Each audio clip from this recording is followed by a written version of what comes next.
Hello, this is Mike, NoStressMike.com. I wanted to talk a little bit more on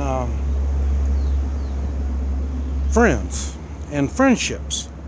I'll tell you, I mentioned that what makes a really good friendship is we have a need for each other. We're not equal in any way. There's something about the other person that we need. And to make me a good friend, I've got to be able to offer something that would make the other person need me.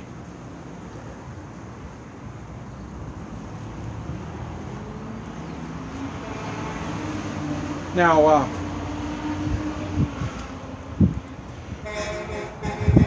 we always show our best when we meet people. What happens if you can continue holding your best for a long period of time? That's a good thing. A lot of people, they get this attitude is, well, this is the way I am, like me or not. You know, I don't like you, you're a jerk. Okay, when that attitude comes up, I go on down the road. Now this person, I was working on trying to make a friendship. Remember, we talk about we're making relationships. Everybody, where you work, when you're looking, when you're, like I say, when I'm out on the road somewhere, even if somebody I'll never see them again, I'm still looking for a relationship just by meeting them. And but those are, and then like I say, your loved ones, you've got another type of relationship. So what I try to do is I try to bring them all as the same. And the thing is, but you got to remember, then again, I'm older. Now down here, it's a whole lot easier being older. Down here, you're respected just by being old. And then when you're old and you show skills. And I'm talking about skills, I'm talking about making relationships, not pissing people off, not trying to irritate everybody, and this type of stuff.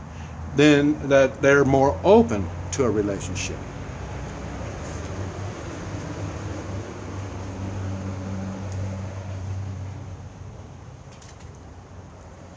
But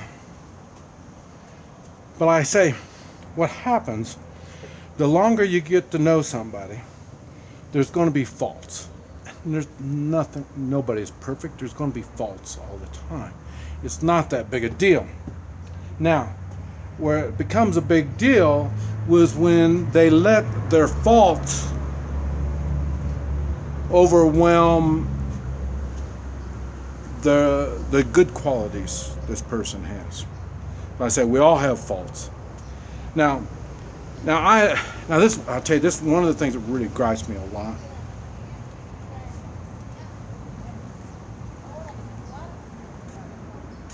Is you have a relationship with somebody, you're building a friendship, and then one of their faults comes out, and you get mad, and then that's it. You don't want nothing to do with them anymore.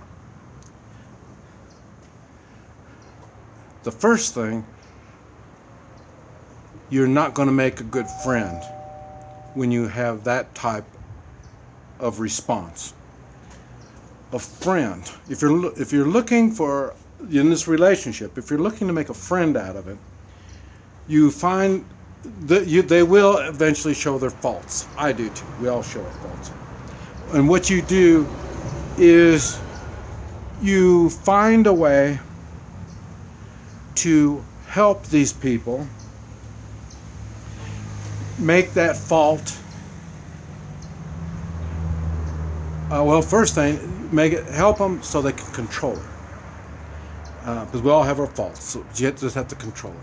And then help them build on making that fault more of a positive thing.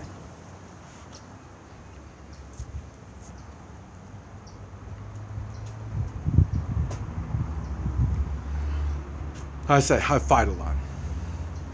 When I was young, I was hot-tempered. Remember, I'm part Irish. And they're known for their temper and eagerness to get into a fight. And then when you add the Chinese into it, I was good at the fighting. What I was able to do is to turn that fault into strength. I've been able to control it.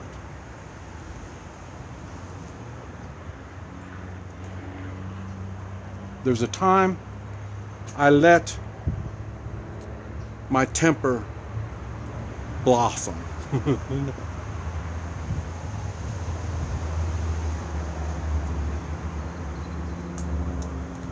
And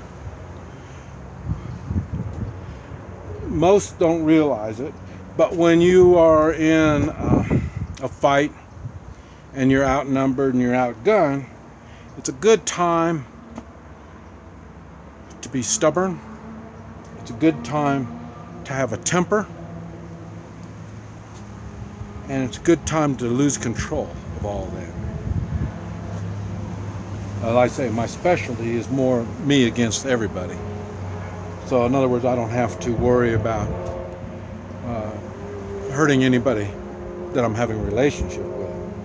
Now, in a three-man militia, I've got to change the way I do things. I'm going to talk about that in a three-man militia. Because now there's two others that I can't just completely lose my temper and completely lose control, because I've got others that I don't want to harm, and so you have to have a plan. But I understand I'm on the extreme on one side and few are on that side, and that's okay. But you still have your faults that you have to deal with.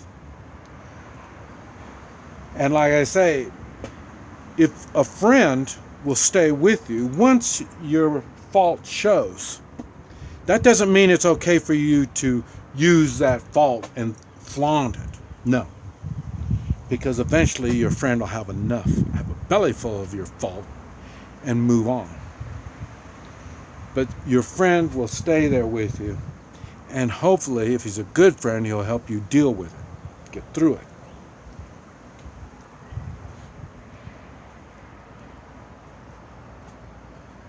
For me, it was my wife. She was my good friend. And I think that's probably about, I'm sure. If she was around, she could probably tell you I had a whole lot more faults than that. But I know that was the one fault that she had a hard time understanding, how you could make positive out of violence. And and really, she never really saw it until I started training SWAT teams. And then she could see how violence could be used as a positive thing. And then I went on into counterterrorism. I specialize in hostage rescue. So then she could really see how violence, we're dealing with people that's all they know is violence. And they practice violence, and a lot of them, aren't right in the head. And so it takes another skill to handle stuff like that.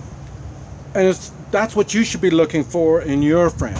When you have a fault, they're trying to be a friend to you and trying to help you get through that fault. Don't be an ass and screw it up. Feel lucky you have a friend that's concerned about you and wants to help you. Okay. Now, if your friend is doing that, acting like an ass, you need to talk to him. Different people are different ways. You are different. You would handle it different than I would handle it. the person that we're talking about, he would respond better to one way than another way. As a good friend, you have to look for different ways to handle them. Not just get mad and say, well, you do this because, you're looking like an ass and all this kind of stuff. That's not the way to do it. Well, in some cases it is. Some people respond good when you just stand up to them. So, but you have to figure all this stuff out.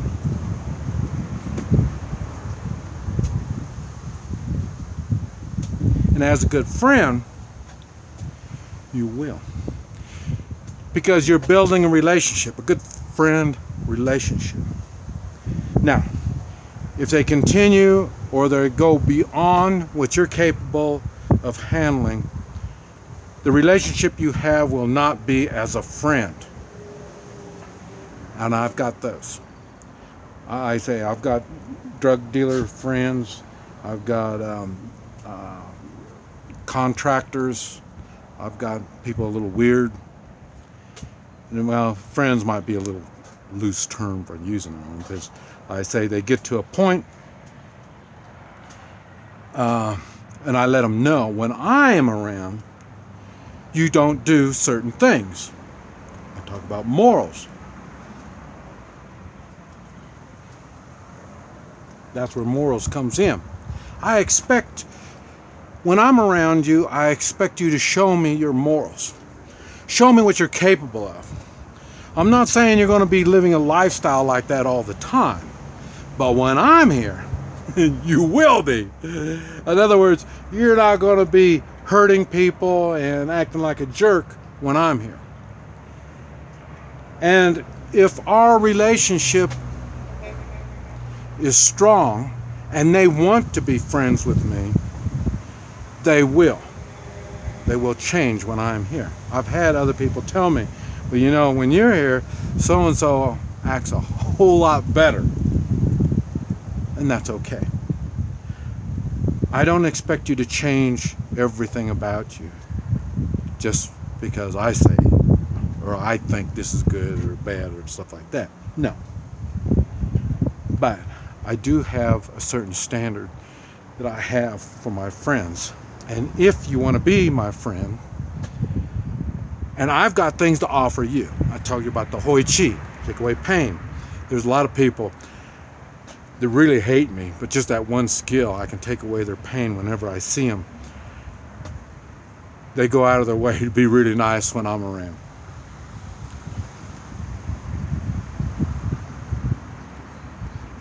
That's why I talk about giving. When you give, you help others, that opens them up for a friendship. But be ready, because not all people want to be friends. Not all people want a relationship. But don't get sidetracked, because there are people around them that will see you. And they will see the good that you are projecting. They will see the strength that you have. And that strength will draw good people. And the best friend you can have is good people. This is Mike, NoStressMike.com.